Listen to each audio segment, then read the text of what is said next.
పలుకుబడి, డబ్బుంటే చట్టం చట్టం గూడా చుట్టమైద్దన్న విధంగా అయితే ప్రవర్తించారు అక్కడ పోలీసులైతే.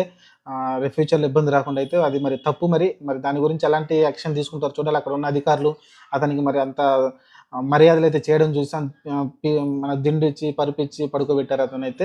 చూద్దాం మరి ఇలాంటియి మరి చూసినప్పుడు మనకనిపిస్తుంటుంది. ఆహ్, డబ్బుంటే ఏదైనా సాధ్యమవుద్ది. డబ్బు లేకపోతే మనం ఏం చేయలేమనైతే మనకైతే నిరుత్సాహం, ఆవేదనైతే మనకు కలుగుతుంది. అంతకుమించి మనం ఏం చేయలేము. చట్టాలు అనేవి అట్నే తయారైనయి. మనం ఏం చేయలేము. అతను అధికార పార్టీ కూడా గాదు. ప్రస్తుతం ప్రతిపక్షంలో ఉన్నాడు. అప్పుడున్న మరి అతనున్న పలుకుబడి అతను ఉపయోగించి అతనైతే చేశాడు. మరి ఆ వీడియో రావడం వల్ల అయితే మనకైతే ఒక క్లారిటీ అయితే వచ్చింది.